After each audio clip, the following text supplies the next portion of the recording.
Bien-aimés dans le Seigneur, que le Seigneur vous bénisse de partout où vous êtes.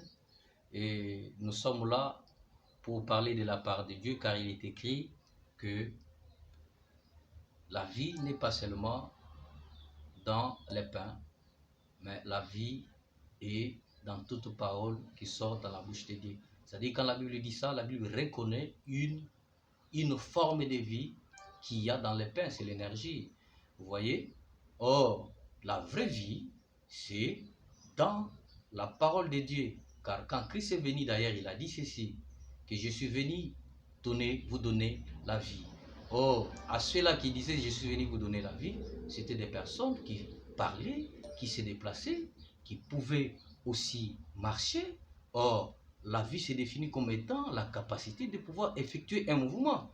Comment est-ce que Jésus pouvait donner la vie aux gens qui avaient déjà la vie? Donc il pouvait leur dire tout simplement que cette vie que vous avez n'est pas la vraie, n'est pas la bonne. La véritable vie, c'est ce que le Seigneur Jésus-Christ donne. Voilà pourquoi nous sommes venus dans le même cadre d'idées pour partager cette parole qui communique, qui donne la vie à toute personne qui croit en elle. Bien-aimés dans le Seigneur, nous savons aujourd'hui, c'est une journée que tous les chrétiens sont en train de fêter, qui sont dans la joie, ils sont en train de commémorer la résurrection, la mort et la résurrection de Jésus-Christ pour dire la délivrance de nous qui étions autrefois pécheurs et devenus aujourd'hui enfants de Dieu. Mais à cela nous intéresse. Voilà pourquoi nous venons aujourd'hui pour parler de ce grand thème-là, la Pâque.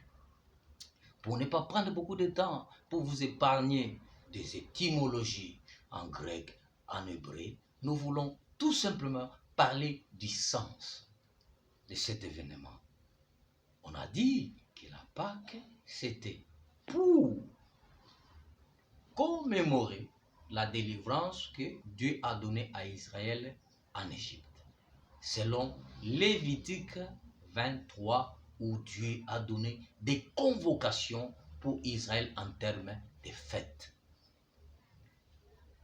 Cet événement qui avait eu lieu en Égypte, que vous connaissez, de l'agneau qui devait être tué et que le sang devait être peint sur les laitons pour épargner l'Israël à la mort, cet événement-là devait être commémoré chaque année par les Hébreux, et c'est ce qu'on avait appelé cette convocation-là, la Pâque.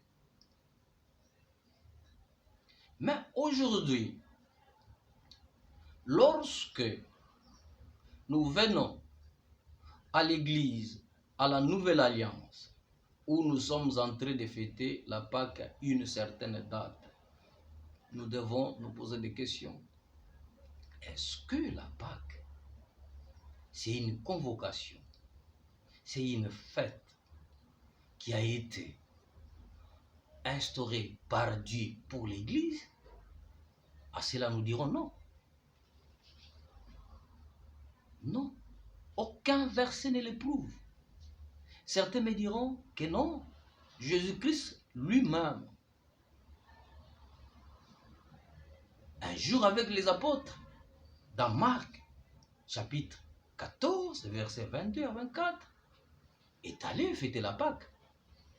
Mais je vous dirais que Jésus, quand il fête la Pâque, c'est parce que lui était sous la loi.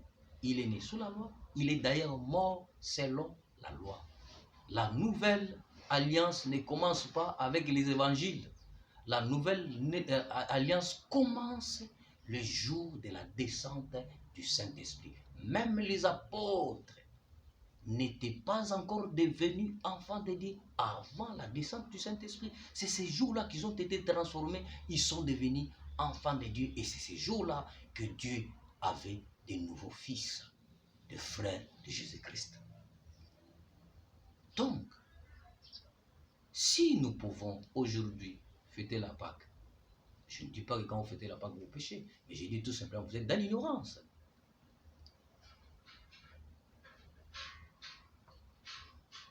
Voyez les apôtres, dans Actes 2, 42. c'est là les activités des apôtres ont été décrites.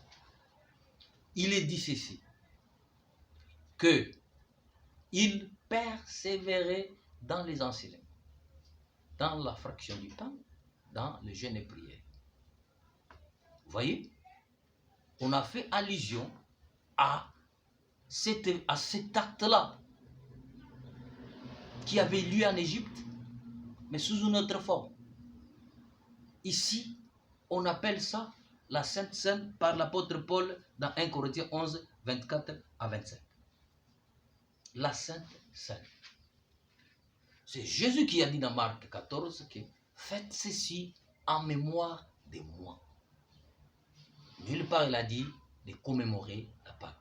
Mais comme l'événement qui a eu lieu en Égypte, c'est là où les gens ne comprennent pas, était l'image de ce qui se réalisa à la croix, c'est pour cela que cet événement de la Sainte Seine dit la même chose que l'événement de l'Égypte des Hébreux.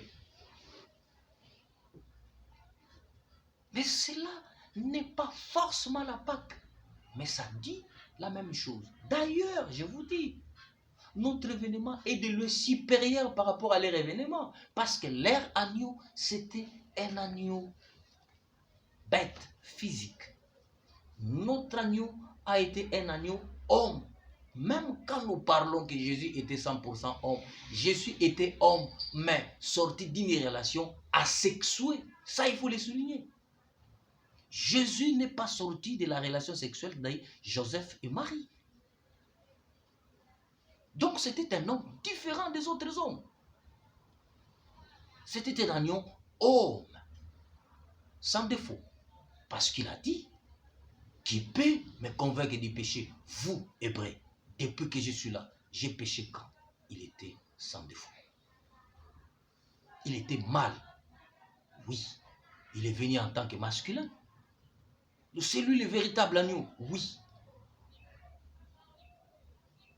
Mais, quand il faut chaque année venir par rapport à une date, fêter la Pâque, je suis contre.